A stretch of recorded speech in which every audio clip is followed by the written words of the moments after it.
For years, baby boomers encouraged younger generations to go to college. When we did that, we created a world in which we don't have enough young people going into the skilled trades.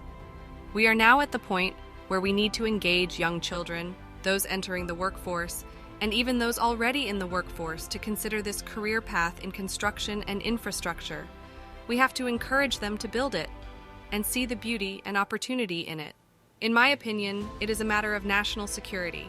We need these bright young minds to build our infrastructure of the future. The challenge is 1 in 3 millennials are searching for a job. How do we engage millennials and those younger than them to consider a career in construction and infrastructure? It's exactly the kind of it. When people talk about being influencers, that's the influencers I want. I want people who are looking at what is possible.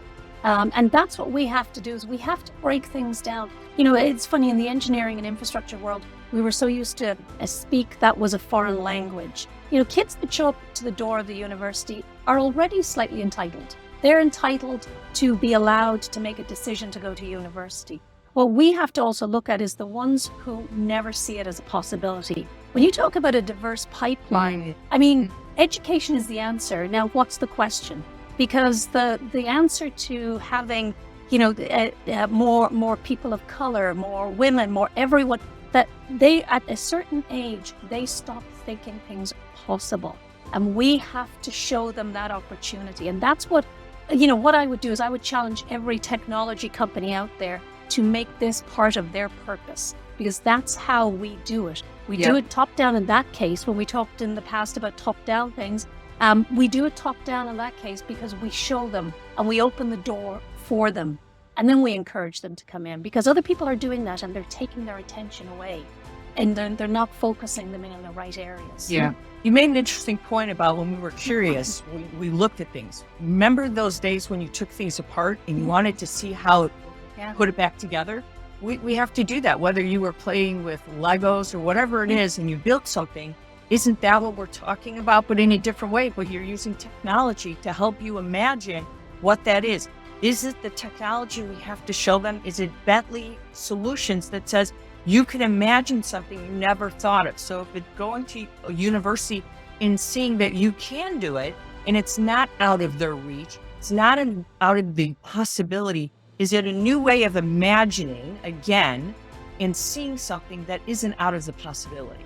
Yeah, I think it's several things. I think it's about being intentional about how we communicate to universities, to students, to people that we want to recruit into infrastructure. We have to be intentional about looking about what is it that they're looking for, what will speak to them, what are the things that we can communicate to them that will entice them in. And technology is one aspect, but it can't be the only thing.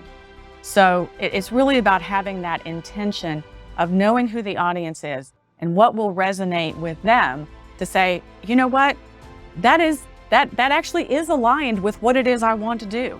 I want to have an impact on the world. If we're able to communicate to them that they can have an impact on the world with infrastructure, we'll win. We'll bring them in. Will we be able to do that with the women? Will we be able to? Yes, we will. Yes, we will, because we have so many great women role models. And I think social media influencers are certainly a way to get the word out that you can be a woman, you can be in infrastructure, and you can be cool. And you can do all of those things and help do something very meaningful to help the world, whether it's providing clean water or building better roads or providing better lighting outside so that it's safe for everyone. Is that what we have to do? That's a wonderful example right there, Claire, of showing that, is letting them see the examples of infrastructure. Saying, you've just made, you lit up some street, some parking lot. So when you leave the grocery store at night, it's safer for you. This is what you're contributing to.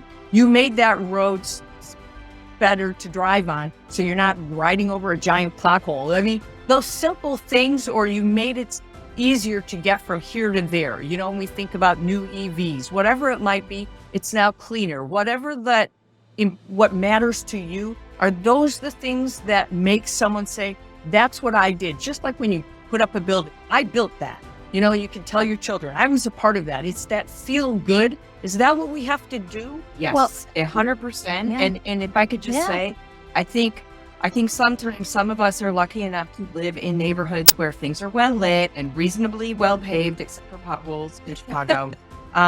So sometimes we have to make sure that can't leave it to the schools. We as parents also have to educate our children on it's not like this in the rest of the world. There's lots of other things that need to be done, and make sure they understand how great the need is. I think they understand how great the need is from a climate perspective because it's so urgent. But I think in terms of clean water and other things, it's up to us to educate. And can I just to add on to that, that is the big picture. And that's the big sort of the moonshot of what people can look at. Now, if we take that down to earth, we have to also show them the stepping stones. Yes. We have to acknowledge the persona of the people of today, the instant gratification of the worlds that they live in. And what are the stepping stones to get there? Show them how to build their resume. Show them that if you do this, do this, do this, this is the stepping stones, the path that you can go along. And they're desperately seeking that. So if we can take that big picture and then condense it down and say, how can we put things into capsules, smaller, consumable, because you remember their attention span is very short these days, and they want immediate gratification. So how might we do that? And that's part of what we always have to be thinking. We bring it down and turn it into the person, the people that we're actually trying to appeal to, understand them.